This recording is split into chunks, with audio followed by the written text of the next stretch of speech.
JEE Main 2024 6 All India ranks under 100. Admissions open. Kakinada and Visakhapatnam. Aditya Junior Colleges. మాజీ మంత్రి ఆయన మళ్ళీ ఎమ్మెల్యేగా గెలిచారు బీజేపీ పార్టీ నుంచి మనతో పాటు ఉన్నారు.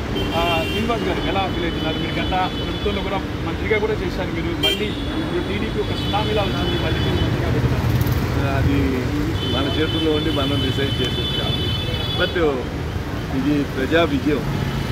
ప్రజలకు అన్యాయం చేస్తే ప్రజలు ఓర్చుకోరు అనేది ఇవాళ ఆంధ్రప్రదేశ్ రిజల్ట్స్ చూపిస్తున్నాయి. తప్పకుండా మేము గెలుస్తూ మంచి మెజార్టీలు వస్తాం.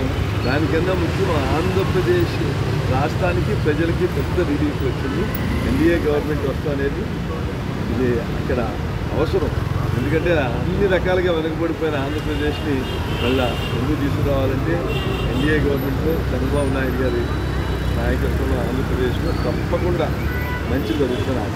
టీడీపీ, బీజేపీ, జనసేన కలిసి ఇప్పుడు రాష్ట్రంలో గవర్నమెంట్ ఫామ్ చేయబోతున్నారు. అలాగే కేంద్రంలో కూడా గవర్నమెంట్లో ఉండబోతుంది టీడీపీ, జనసేన.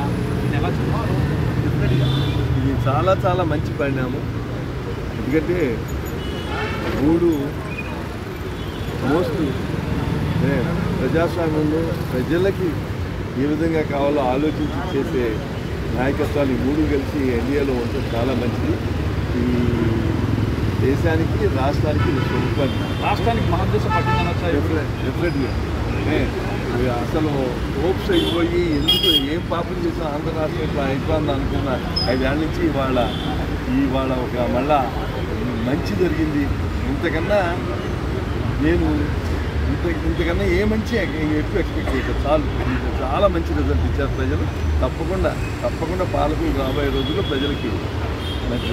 అమరావతి పునర్నిర్మాణమే ఇక్కడ ప్రధాన ధ్యేయంగా కనిపిస్తుంది. మరి ఎన్డీఏ సమావేశంలో కానీ చంద్రబాబు నాయుడు కూడా ప్రధానంగా డిమాండ్ చేసింది కూడా అమరావతి పునర్నిర్మాణమే. ఈసారి అమరావతి పునర్నిర్మాణానికి మీ బీజేపీ అధిష్టానం సహకరిస్తుందంటారా? తప్పకుండా బీజేపీ అధిష్టానం ప్రధానమంత్రి గారు వచ్చి దానికి శంకుస్థాపన చేశారు. రిపీటెడ్గా చెప్పారు అమరావతి, పోలవరం డెఫినెట్గా మెయిన్ ఎజెండా. అమరావతి, పోలవరం తర్వాత మంచి అడ్మినిస్ట్రేషన్ ప్రజలకు ఇష్టం మెయిన్ ఎజెండాగా. ఈసారి రాష్ట్రానికి భారీగా కేంద్రం నుంచి నిధులు వచ్చే అవకాశం ఉంది. ఎందుకంటే ఇప్పుడు ఖజానా కూడా చూసుకోవడానికి ఖాళీ అయిపోయింది. ఉద్యోగులకి జీతాలు ఇవ్వలేని పరిస్థితిలో ప్రస్తుతానికి ఖజానా ఉంది. ఈ నేపథ్యంలో ఆర్థికంగా కేంద్రం సహకరిస్తుంది. తప్పకుండా సహకరిస్తుంది. ఎందుకంటే ప్రజలు చంద్రబాబు నాయుడు గారు ఆ ఉద్దేశంతోనే బీజేపీతో పనిచేస్తున్నారు.